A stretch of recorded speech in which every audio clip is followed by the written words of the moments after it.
So Daniel is given here his final vision, isn't he? The man clothed in linen.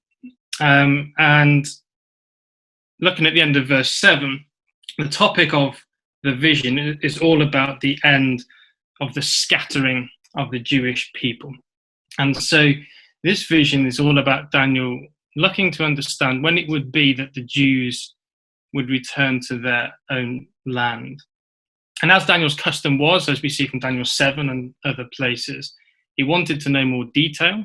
In Daniel 7, he's given it more detail concerning the great and terrible beast, the fourth beast. But here, verse 8, he asks, what shall be the end of these things? Which is the same question as the end of verse 6. How long shall it be to the end of these wonders? And he is told that there's no more now. This is the end of the prophetic revelation. Go thy way, Daniel, for the words are closed up and sealed until the time of the end. He's then told, of course, isn't he, verse 13, go thy way until the end be, for thou shalt rest and stand in thy lot at the end of the day. So Daniel has now endured to the end.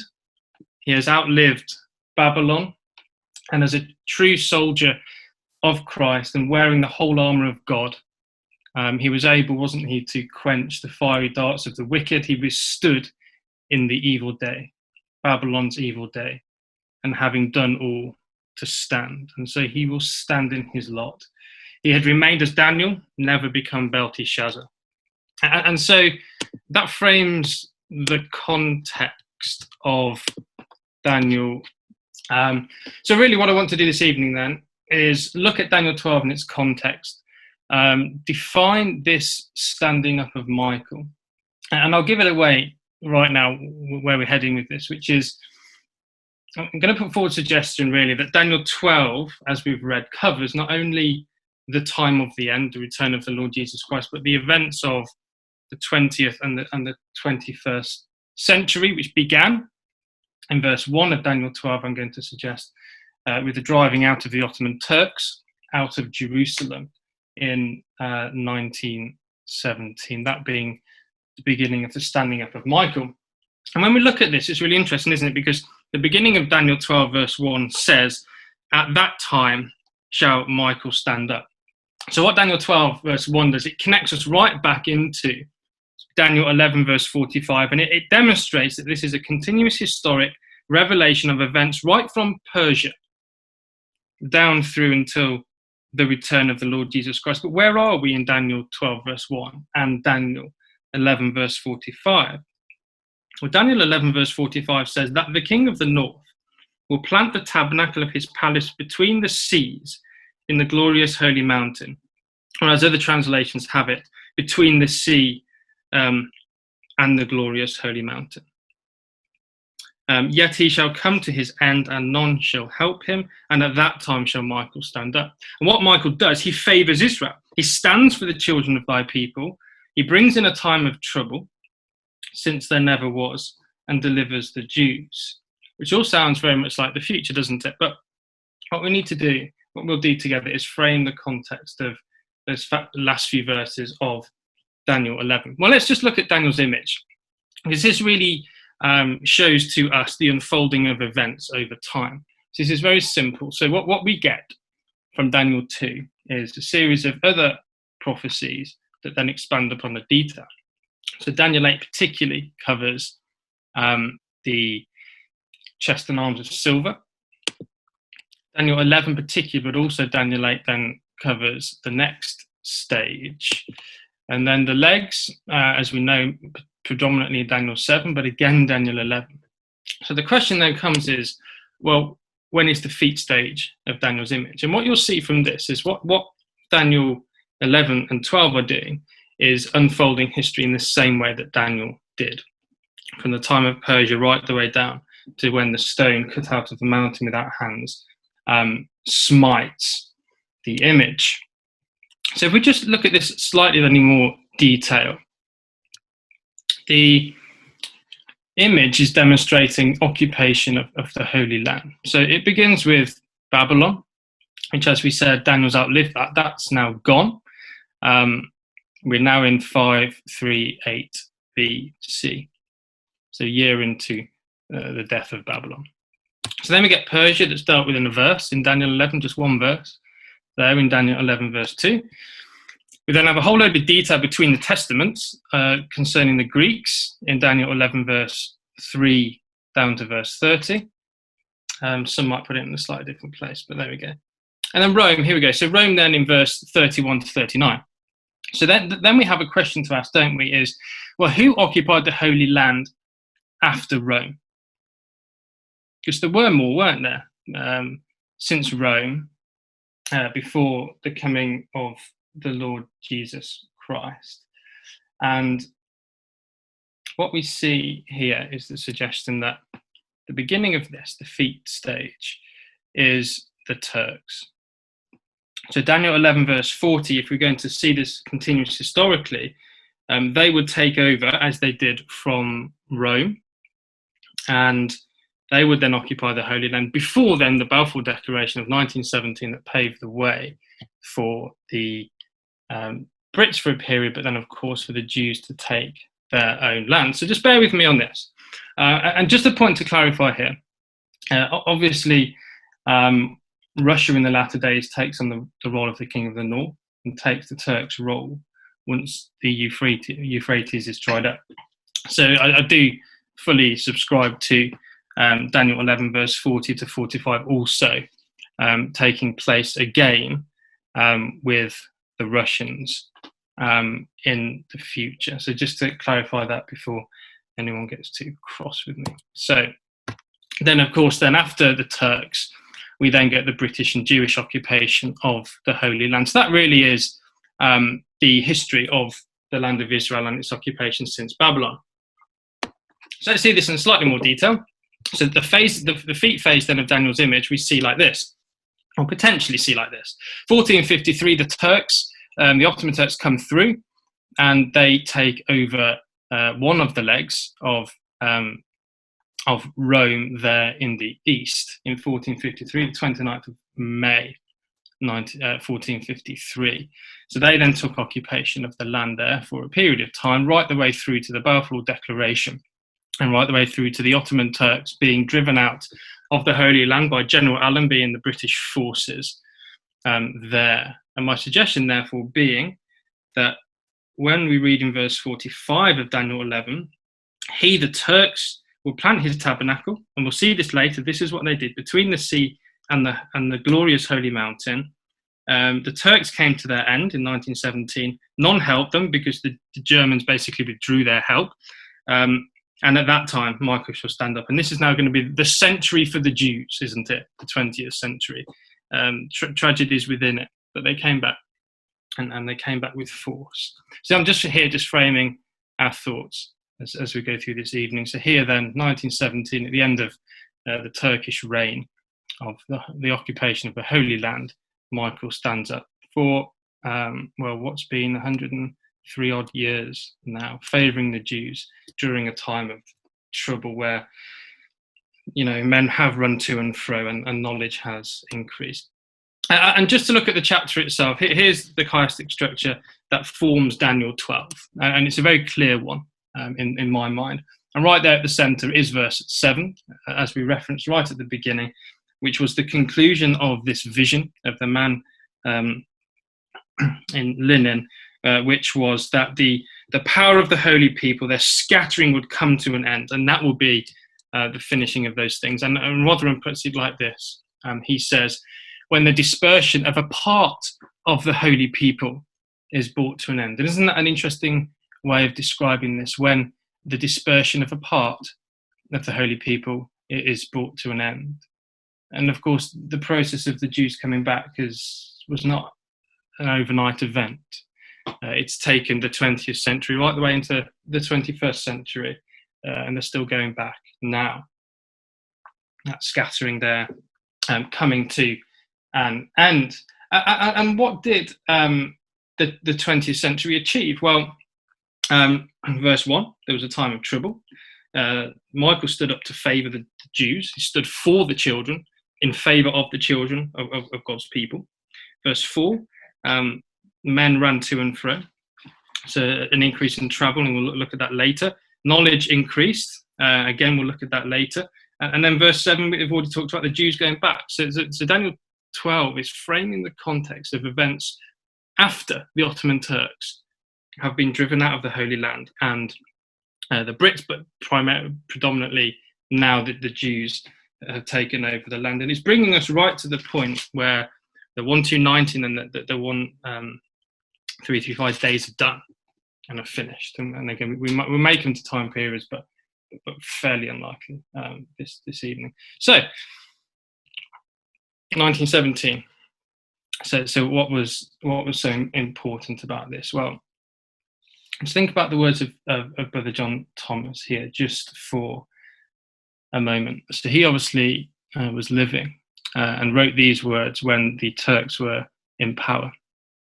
And as Rotherham said, there's going to be a scattering of a part of the holy people. And this, Brother John Thomas says here, those bits I've highlighted in yellow, he says there'll be a pre-adventual colonization of Palestine that will be on political principles. And I think this is what Daniel 12 is talking about in its initial form, where verse 7, the power of the holy people, their scattering comes to an end, and Michael stands up for them, the events of 48 and 67 and so on.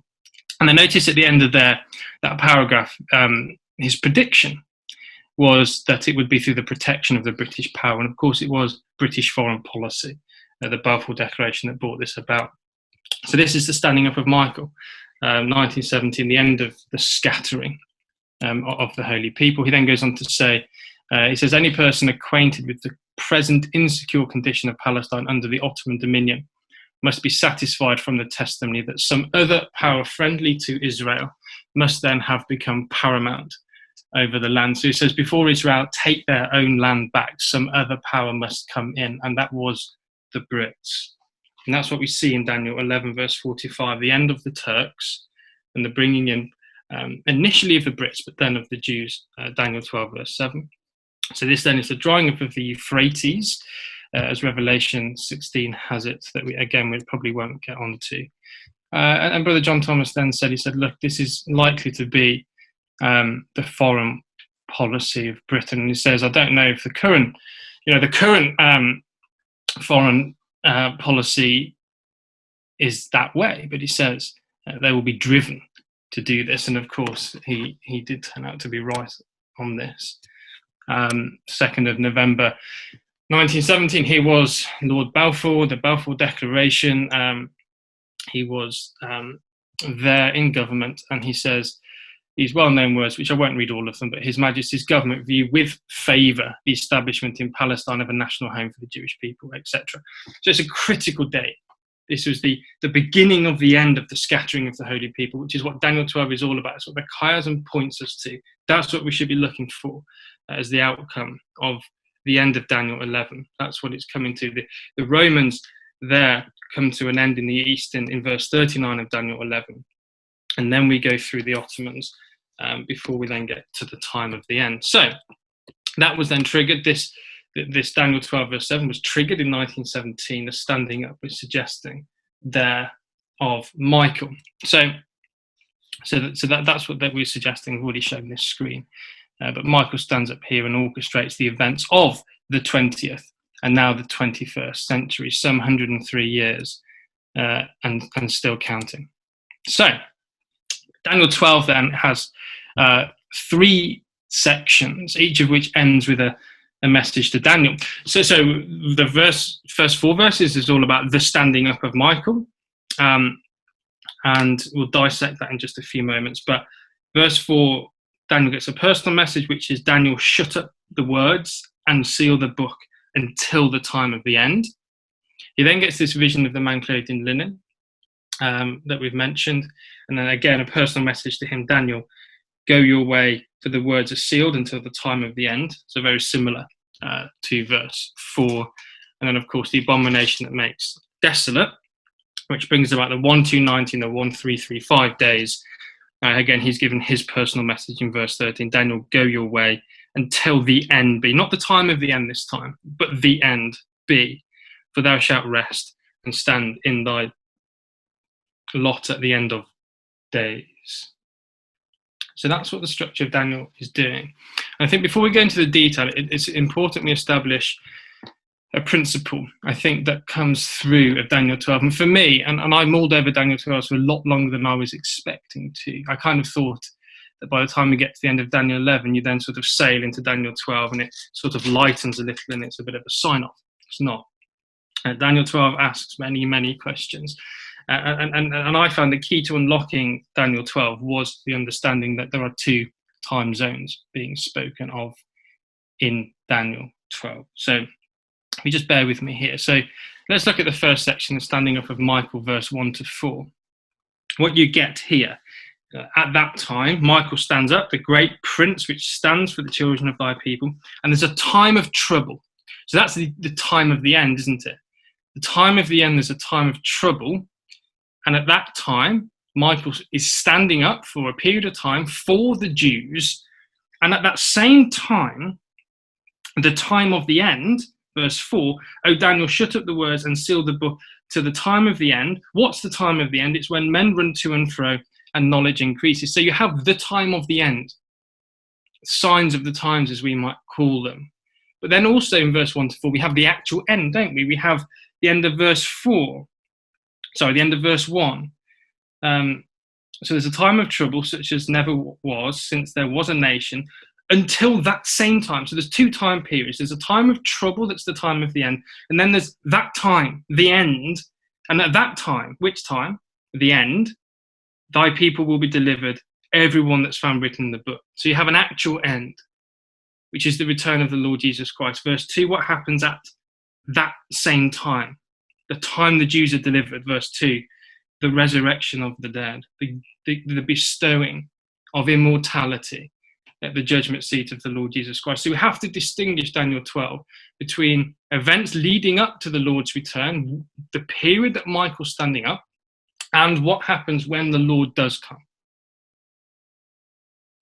So verse 1 to 4 deals with both. But when we come to verse 5 to 9, which is this vision of the man clothed in linen, all we get here, we don't get the end, because Daniel's told, I'm not telling you anymore. We just get the time of the end. And as we've said, it's all about the end of the Jewish scattering, verse 7. So end of verse 6 says, the end of these wonders. Verse 8 says, the end of these things. And then verse 9 says, the time of the end. So verse 5 times all the time of the end, which is bringing about the end of the scattering of the Jews. That section doesn't focus at all on the end. But when we come to verse 10 to 13, the abomination that makes desolate, that's bringing us to the end, isn't it? Because what happens when that time period is done? Well, it's the same as verse 2 and 3, isn't it? Many are purified and made white. Here's the judgment of the Lord, of his saints, and tried. But the wicked shall do wickedly. None of the wicked will understand, but the wise shall understand. And then verse 13, Daniel's own personal judgment. You will rest, Daniel. You will stand in your lot at the end of the days. So verse 1 to 4 frames the 2 time periods. Verse 5 to 9 then focuses on the time of the end. And verse 10 to 13 on the end itself. And that's why Daniel has those 3 personal messages. Daniel, you won't see the time of the end, Daniel, but you'll see the end. That's what he's told, isn't it? You don't need to know any more about the time of the end. The book is sealed until then, Daniel. But when it gets to the very end, Daniel, you'll be there as one of the saints of God. So that's interesting to understand that the end time we're suggesting then is 1917, 20th and 21st century, and then hopefully very soon the end will come. Michael will finally do his final work of standing up and raise the dead, as Thessalonians tells us. Well, we ought to move on, hadn't we? I feel I owe it to you for a few minutes, of course, to delve into a little detail at the back end of Daniel 11, having made a sweeping statement it may apply to the Turks. So, before we do that, let's just frame what we said. So, 1453, the rise of the Turks. So, Daniel 11 was suggesting the end of verse 40, the second part of verse 40 to verse 45. There we've got the rise and fall of the Turks through to 1917. Then we pick up Michael standing up in Daniel 12 verse 1, and we are taken on a journey through the time of the end until we get to the actual end, those 2 time periods. we said Daniel 12 is covering. So 1453 was the time of the end for the Eastern Roman Empire. 1917 was the time of the end for the Turks. And then whenever it will be, very soon, the end of man's dominion will come. So each of these time periods is a time of an end for a certain empire. And as we go through Daniel's image of Daniel 2, and we transfer from one metal to another, from one kingdom to another, we finally get, don't we, to the stone kingdom, which is what Daniel is promised he will see. So Michael stands up to orchestrate this. So let's look at Daniel 11. This is a fair amount of history involved here. I'm going to go through it without a huge amount of detail, just to give a flavour, really. Otherwise, it will just take the rest of our time. So just before we do that, so Daniel 4 verse 16 and Leviticus 26 talk about 7 times 7, a time period of 2,520 years. And if you take Daniel's image, the date of Daniel's image, and you add 2,520 years, you come to 1917, which is highly convenient, I would suggest, for what we're saying this evening. So from Daniel's image, adding 2,520 years, you come to 1917. That's 7 times 7. And what we do here, we split the 2,520 into 2 lots of 1,260. So we have that, don't we, in Daniel 12. The first of the time periods is, I'm just looking for it, verse 7. It is the 1,260 years. So from 604 to 657, at the middle of the 7th century, we get 1,260 years, and then from 657 to then add 1,260, we get to 1917. So what I think is happening here is we get Daniel 11 verse 40 to 45 is covering the final 1,260 years of this period, bringing us to the standing up of Michael. So that's the context there, I think, with the man clothed in linen. Notice how the man clothed in linen holds up 2 hands as if it's 2 lots of 1,260 years, of which one lot of 1,260 years is done, and then there's this second lot to come. But be that as it may, let's just focus then on this time period. So Daniel 11 then and verse 40. Let's go through this quickly. So we're halfway through, or midway through, the 7th century,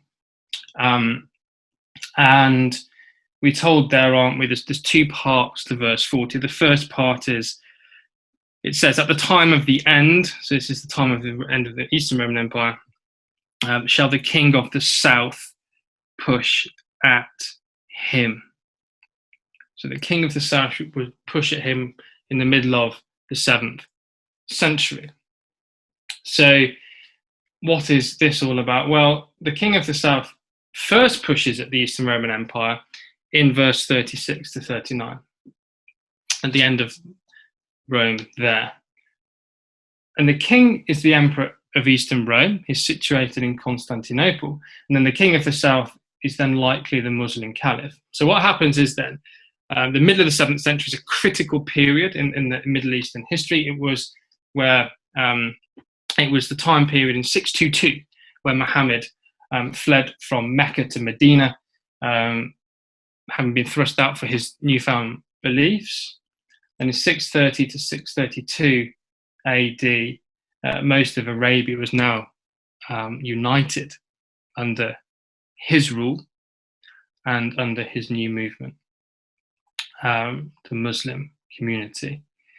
So the Arab armies then poured out of Arabia into settled areas around this rapidly establishing empire. And in doing so, what they did, they then began to push north. They then began to push at the Eastern Roman Empire. So that was sort of dynamic. Middle of the 7th century, that's the dynamic going on in the Middle East. You've got this push from the Arabian world that's now united under these new beliefs, pushing at the king of the north. Okay, pushing at the Eastern Roman Empire. And the idea there in the beginning of verse 40, the idea of pushing at him, it's referencing the action of an ox that that's goring. So you could take yourself to Exodus 21 and verse 29 and 32. It's the idea of an ox pushing with its horns and exerting constant pressure and driving something back, but not overthrowing or destroying it. And from 629 to 867 AD, that's what happened in the Middle East. That this king of the south, this new movement, pushed like an ox, goring against the Eastern Roman Empire, but not conquering it or destroying it or overthrowing it. And in fact, it revived after. But then we come to the second part of Daniel 11, verse 40. So I'm a bit behind with my slides here. And we get the actual overthrow of the Byzantine Empire by the Turks. So end of verse 40 says, at the time, and the king of the north shall come against him like a whirlwind, with chariots and with horsemen and with many ships, and shall enter into the countries and shall overflow and pass over. So this is then the final overthrow of the Eastern Roman Empire by the Turks, and this is the rise of the Ottoman Turks under Constantinople. And it's a 40-day siege that ended on the 29th of May 1453, where the Sultan Muhammad of the Ottoman Empire then came in. So Constantinople was now in the hands of the Ottoman Empire and remained the Turkish capital. And this is where, and Daniel's image, we then move into the feast stage. No longer is the East ruled by Rome. So this was the end of political Eastern Roman Empire, and the Greek Catholicism was ejected from the city. The cross was replaced by a crescent on the dome of St. Sophia, for example. The Catholic Patriarch fled to Moscow. Moscow then became known as the Third Rome, and the Orthodox Catholic Church vowed to re-establish itself in Constantinople. And it showed this, interestingly, actually, by having the golden cross above the Muslim crescent in both Russia and Greece.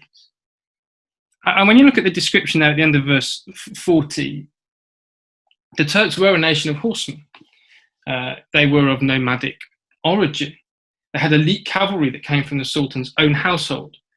And actually, the siege of Constantinople was described by one writer as a landmark in the history of artillery. And it was David Stockton who wrote that the deciding factor was the cannons. And we won't go there right now, but Revelation 9 talks of this warfare, the cannons that were brought in by the Turks, the gunpowder that it describes. And that was the difference here. But notice also Daniel 11 verse 40 references ships. And the Byzantine Empire was known, wasn't it, for its naval power. And Constantinople was an important port, which was situated in between, the Black Sea and the Mediterranean.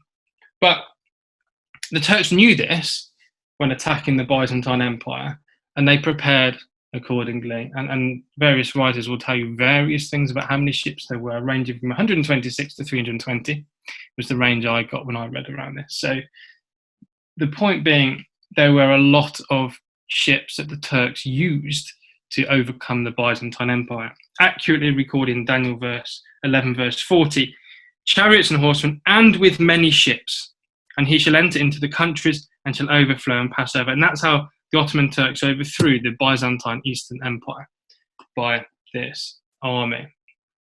And then what we get then, verse 41 to 43, we then get the Ottoman invasion of the Middle East. So this is where we've got to, just before we go to that. We start in the middle of the 7th century, and the king of the south pushes the king of the north. That's the Arabs against the Eastern Roman Empire, but there's no overthrow. There's just a period of pushing for 150 odd years, or just a bit less actually, 230 odd years.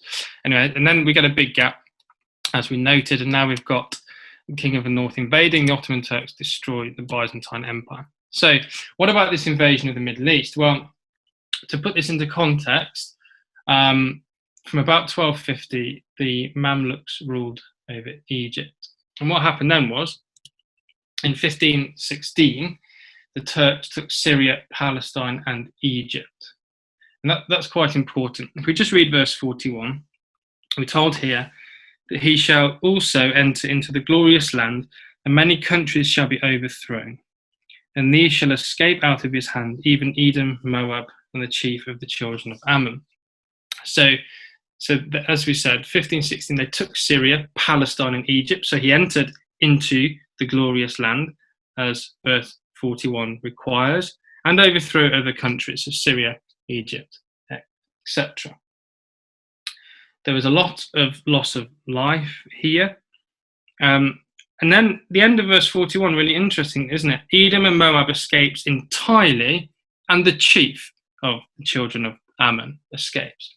So what happened here then, historically? Well, what happened was, there's battles, but we'll move on from that. So here we can see the kingdom of Edom in yellow, to the east, Moab in purple, and then orange, Ammon. So you can see those three nations there.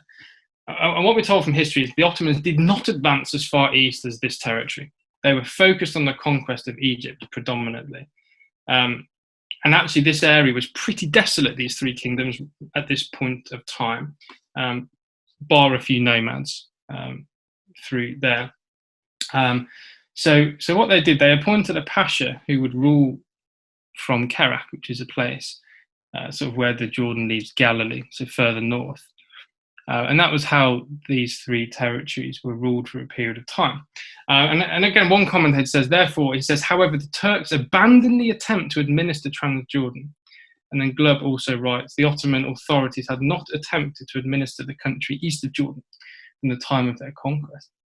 So it's really interesting that history will tell you that the Turks didn't go into Edom, Ammon, or Moab. They left it alone and sort of administered it sort of from a distance, from elsewhere. So it very much fits the history. But interesting, isn't it, that it says that Edom and Moab completely escaped, but the chief of the kingdom of Ammon. And actually, there was some loss of life to the northern part of Ammon, but not too much. And so the biblical account's incredibly accurate, if this is indeed correct interpretation, that Moab and Edom escaped, and Ammon pretty much, but not quite, escaped. Well, then we move on very quickly to verse 42, and we're told that he shall stretch forth his hand also upon the countries, and the land of Egypt shall not escape. So that's interesting, isn't it? So what countries? Verse 42, he shall stretch forth his hand upon the countries. Well, the Jerusalem Bible for verse 42 says he will reach out to attack countries. And this seems to be a reference to the expansion of the Turkish Empire in the Middle East.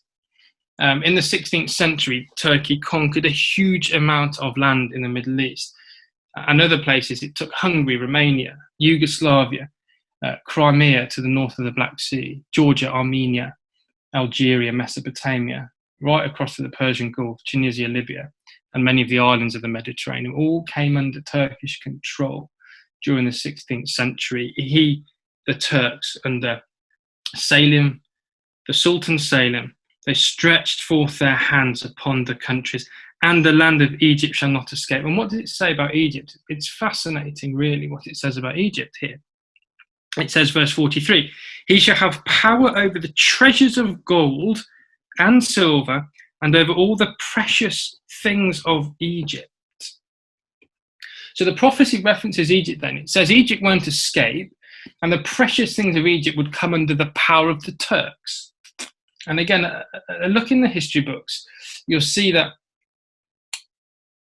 the Egyptians were conquered by the Turks in 1517. 400 years before, 1917. And what they did, they doubled all the tax revenue that was sent from Egypt to Istanbul. So they doubled the tax. So Egypt became a huge source of revenue for Turkey. But not only that, they also engaged in the traffic of African gold, which passed through Ethiopia and Sudan and other places. And so Egypt then, so much money went from Egypt to the Ottoman Turks. And also during this time, Egypt gathered a lot of wealth, and a lot of that wealth then went to the Turks. So Egypt, verse 42, came under the control of the Turks and became basically a cash cow for the Turks from Egypt. And at the end of verse 43, it says, the Libyans and the Ethiopians shall be at his steps. Or as the NIV says, the Libyans and Nubians would be in submission, and that's is what it means here. So they didn't necessarily conquer the Libyans and the Ethiopians, but those places submitted. And again, history says that's what happened in those places. The Turks extended control over these areas, but without properly conquering them. But those areas came under submission rather than via conquest. So very, very accurate. So then we come forward then to verse 44. Tidings out of the east and out of the north should trouble him.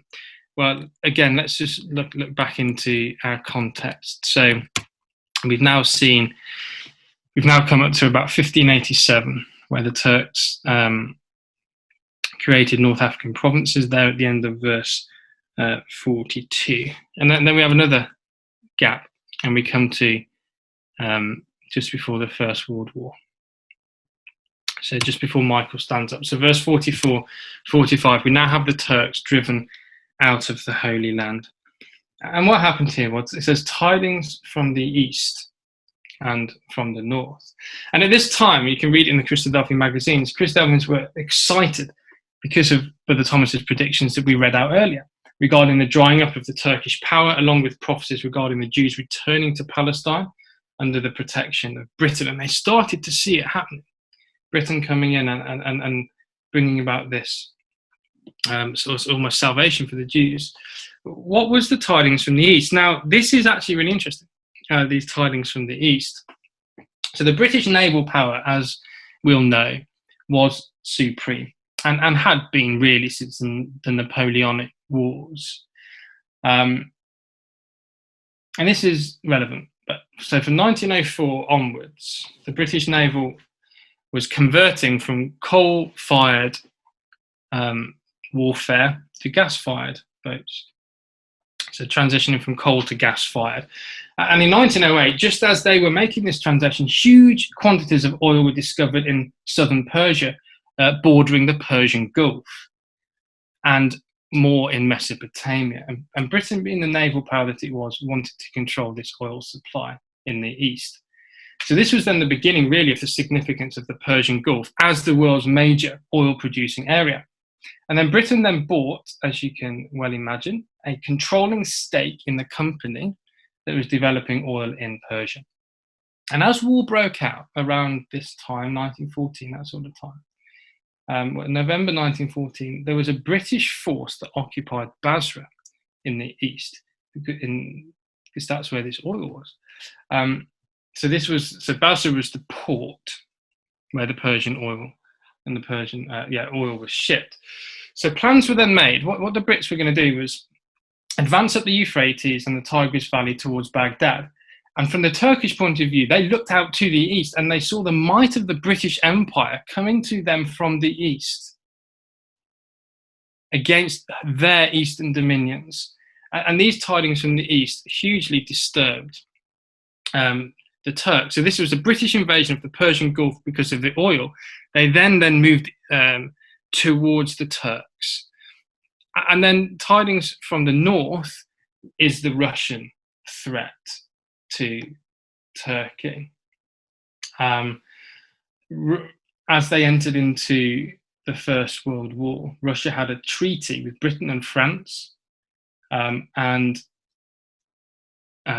Turkey went into alliance with the Germans. And you'll notice as well there that there's no mention of tidings from the south. And the reason for that is because to the south is Egypt, which technically was part of the Ottoman Empire, although it was sort of semi-independent. So they didn't have to worry about tidings from the south, just the Brits from the east and the Russians from the north. And then we come to verse 45, and I'm running out of time a bit here. So let's just get through this, and then we'll look into Daniel 12 just for a couple of minutes. So verse 45 says, "He shall plant then the tabernacle of his palace between the seas in the glorious holy mountain. Yet he shall come to his end, and none shall help him." And as we've said there, it's better translated, he'll plant the tabernacle of his palace between the sea and the glorious holy mountain. And And this is what happened. The military headquarters of the Turks was situated. So there's a map of Israel. So here is the sea and the glorious holy mountains. So somewhere in between there, we would expect the Turks to set up, to plant. And the word plant there is the same as in Genesis chapter 2. It's the same as 2:7. This is a dwelling. Almost they're setting up what they think is their permanent residence here in this land. And so when the Turks came down in 1914, they had armies in Syria and Mesopotamia, but they had no army in Palestine. So they set up headquarters in 1915 here. This is the Ottoman Turk headquarters. This is in between the sea and the Holy Mountain. And so this came to be. This is where they planted themselves. And then we're told, aren't we, verse 45, that Turkey would come to its end and none would help him. And this is exactly what happened. There was a first initial attack in 1916 by the Brits going north, but they didn't get past Gaza, and they were pushed back in two separate battles. A year later, General Allenby comes along, and in 17th of December 1917 is indeed more successful. And it's interesting, Brian Garden, who was General Allenby's biographer, he said concerning the end of verse 45, yet he shall come to his end. He said, this is what happened. He said, Berlin had lost interest in the Palestinian campaign during the summer inactivity and wished to withdraw German troops from the theatre. So the Germans withdrew their support and there was none to help the Turks. So, sort of frame the context of Daniel 12. We're not going to go to Revelation 9 or 16 as I was hoping to do, but you can see there that an initial application would see that the Turks there take over the Holy Land from the Romans and bring it then from 1917 onwards, the standing up of Michael, into Jewish control. So let's have a quick look then, and we'll just have 5 minutes on this before we close. Let's have a look. What would we expect to see then in the 100 and so years of Michael standing up? From 1917 onwards, this time of favour for the Jews. Well, this is it, isn't it? Standing up for the Jews, a time of trouble, running to and fro, and knowledge increasing. So let's take those one by one and just have a little look. Okay. So a time of trouble, verse 1. When Michael stands up, let's say it's 1917, go with that basis, there will be a time of trouble. Now, some would suggest, and understandably, that Daniel 12 verse 1 references Armageddon at the time of the end. I have a slight disagreement, I guess, with that from this perspective. Notice Daniel 12 verse 1 says, there's a time of trouble such as never was since there was a nation. So if this is the time of Jacob's trouble, it's going to be worse than ever before. But Matthew 24 says this of AD 70.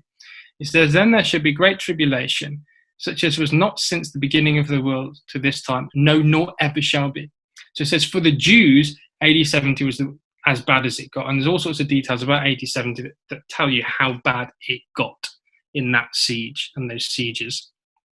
Jeremiah 30 then says, concerning the future, it says, alas, for that day is great, so that none is like it. It is even the time of Jacob's trouble. So speaking of Armageddon, but he shall be saved out of it. And that's the difference between AD 70 and Armageddon. Armageddon, he, the Jews, Jacob, and during the time of his trouble, he will be saved out of it. So when we come to Daniel 12 verse 1, this can't be the time of Jacob's trouble, because it says it was such as was never since there was a nation, even to that same time. But AD 70 was worse, we're told. So what is this time of trouble? Well, the word in Daniel 12 verse 1 for nation, since there was a nation, is the word Gentile or heathen. So this is not a Jewish day of trouble in Daniel 12 verse 1, although there is Jewish problems within it, we know. The trouble spoken of here, I think, is the Luke 21 trouble. They shall fall by the edge of the sword, and shall be led away captive into all nations, and Jerusalem shall be trodden down of the Gentiles, until the time of the Gentiles is fulfilled. There will be signs in the sun the moon and the stars, and upon earth distress of nations with perplexity, the sea and the waves roaring, men's hearts failing them for fear, for looking after those things coming on the earth. For the power of heaven will be shaken. Then shall they see the Son of Man coming in a cloud with power and great glory. Here is a global time of trouble that leads to the return of the Lord Jesus Christ. And I suggest to you that the standing up of Michael in 1917 has brought about the trouble of the 20th century and the 21st century that we're in. Society, moral, economic decline, warfare, famine, pollution, the 20th and 21st century. And when we think of the 20th and 21st century, what do we think of? Well, global terrorism across the globe with what happened in America, in London, all these places, world wars, famines, disease, the Arab Spring, all these words come to mind, epidemics, pandemics, genocide, nuclear warfare. We could just go on. And when you look in various websites, if you just look at Wikipedia, which I know is terrible, if you just look at it and look for the 20th century, these are the things it defines the 20th century as. It says a flu pandemic, which is interesting because that was at the standing up of the time of Michael. World War I, World War II, nuclear power, space exploration, nationalism, decolonization, the Cold War. This is the standing up of Michael, brothers and sisters. I think this is the hand of God. The 20th century was there to bring the Jews back, as the chiasm of Daniel 12 shows. And Luke 21 helps here, doesn't it? Because it talks about the fulfilling of the times of the Gentiles. We can see that as 1967 when Jerusalem is now in, from 67 onwards, back in Jewish occupation. From then there would be this time of trouble. So it's the second half of the 20th century into the 21st century, our time. I mean, just take one example. The reason that we're not at Swanwick this week, and you only have to hear 1, not 5 talks from me, is because of this, pandemics. Despite medicine and hygiene, notice this pattern here. So this is a period, and don't worry about the detail. Here is 11 pandemics from 165 to 1890 AD. So there's 11 pandemics in 1700 years. And then we get then that second red line or orange, whatever, pink, whatever it is, that's the standing up of Michael in 1917. And then we now have 9 pandemics in 100 years, 5 of which have been in the last 18 years. So a huge explosion, as it were, in global pandemics. And why would that be? If there's advance in medicine, etc., why would there be more pandemics? Surely it's because of Daniel 12 verse 4, because men will run to and fro, the spread of disease through travel. This is a sign of the standing up of Michael and the end of the days. Well, and the impact of that, has been negative. Oil prices, unemployment through the roof. So the second sign, if you just give me 5 more minutes, I think there was a glitch at the beginning, so I'm going to play on that and just grab 5 minutes if that's okay, literally 5. So Israel then favoured. It's the second thing, wasn't it? He would stand up in favour of the children of thy people. And we've looked at this, the liberation of Jerusalem, the defeat of the Turks, Michael standing up, the Balfour Declaration, all of those things. But not just that. What's happened in the 20th century? Well, this is what's happened, and in the 21st century. I'm going to read some statistics to you. So the Global Competitiveness Report of 2016 and 17 ranked Israel as having the world's second most innovative economy. This is a nation only 70 years old. The Israeli economy was ranked as the world's most durable economy in the face of crises, and was ranked first in the Rate Research and Development Centre. So for R&D and innovation and durability, Israel's at the top of the world stage. This is Michael standing up for the children of thy people. The Bank of Israel was ranked first among central banks for its efficient functioning. To add efficiency to their list of skills, Israel was ranked first in the world in supply of skilled manpower. And when you look at Wall Street in America, Israel ranked second amongst foreign countries in the number of its companies listed on the US stock exchange. A country, as we say, is less than 70 years old. This is the work of Michael, favouring the Jewish people. They became a net exporter of goods in 2017, so they export more than they import. And we could look at natural resources, and we won't. The Jewish scattering ended. Again, we've seen that take place. And not only that, but there's now more Jews in Israel than there is anywhere else. They've come back. The pre-adventual colonization is done. Michael has stood up and allowed this to take place. Michael is doing his work, and very soon Michael will raise the dead. Well, men run to and fro. This is interesting, isn't it? At the start of the 20th century, the time that Michael stood up, travel was the prerogative of the wealthy. It was deemed glamorous and exciting. And decade after decade after decade through the 20th century, three things happened every decade with travel. It got firstly faster, second easier, thirdly cheaper. Faster, easier, cheaper, and it just exploded. Some interesting books about it. And tourism then came in. Then there was commercial travel, holiday travel. People right at the end of the 20th century went from having long holidays to lots of smaller holidays. So there was a multiplication of travel. You can see here the explosion at the beginning of the 21st century, right up until our day. The quantum of travel has just absolutely exploded from around 1960, when the Jews took Jerusalem back. And part of it's because there's little accidents anymore. So knowledge increasing. This is my last point, brothers and sisters. Notice at the end of verse 4, knowledge increasing. So how has knowledge increased? Well, you think about this. Think about actual knowledge advancements. There's massive advances since Michael stood up in science, technology, communication, travel, medicine, inventions, everything else. Travel. So traveling increases knowledge, doesn't it? The knowledge of culture and geography, language and science. So it's not just that knowledge has itself increased, but that knowledge is now shared much more easily. It's shared through travel and shared through the internet, where everyone has instant access. So it's not just that knowledge has increased, but the common man and woman now knows more because they can just, Google it. It's there to be had. So this increase in knowledge of the common person due to access, due to travel, and because there's more education available. And this is a massive sign, not really just of the 20th century, but the back end of the 20th century. What Daniel 12 verse 4 in travel and increase in knowledge is doing is not just bringing us to 1917, it's bringing us to, the 1970s, 80s, 1990s, bringing it right up to our day. And I just want to show you this. I mean, you just look at this. In 1917, you then get World War II and you get the Jews returning, 1948. So the second half of the 20th century, sort of 1950 onwards, that sort of time, was known as the Information Age. So you remember the Stone Age? Well, you won't remember it, but the Stone Age, the Bronze Age, all those ages. The second half of the 20th century was known as the Information Age. And it didn't last long because a new age came in within our lifetime, about 20 odd years ago. And this became known as the Knowledge Age. So we live, brothers and sisters, in what's known in history as the Knowledge Age. Daniel 12 verse 4, knowledge shall be increased. We live in those times.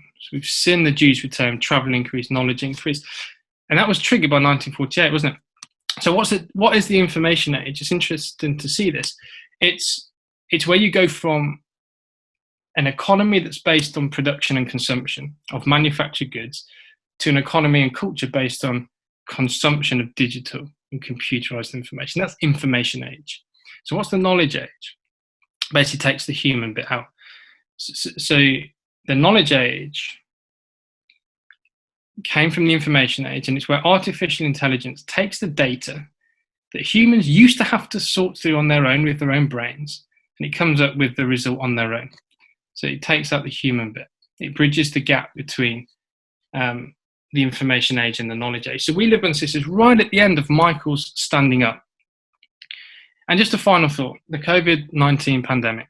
It's interesting to look at it because when you think about the work of Michael, it's bookended, isn't it? By the resurrection of a nation and the resurrection of individual people. And Michael stood up in 1917, and straight after that, well, and then his work finishes, but straight after he stood up, there was a global pandemic, the Spanish flu, and that was noted even recently as the last truly global pandemic was the one in 1918. And so, as Michael is ready to stand up again, we see the next truly global pandemic, and sandwiched in between all of that is the events of Daniel 12, the time of trouble, Israel favoured, the end of the scattering, knowledge to and fro, and travel increasing. And so we're right here, brothers and sisters, right at the point, surely, where Michael will come and he'll raise the dead. And when we think back to how the plagues were undertaken in Egypt, there were 9 plagues, and then they entered into lockdown, didn't they? They went into their houses to sort their houses out, to rid their houses of leaven, to get their loins girt about them and their shoes ready to leave this world. And maybe this is the challenge, as we are now in the 9th, coming towards the end of the 9th pandemic, since the standing up of Michael. Perhaps we've been put here to just prepare ourselves for the Lord's call. Maybe not, but certainly the exhortation is there. I'm going to leave it there.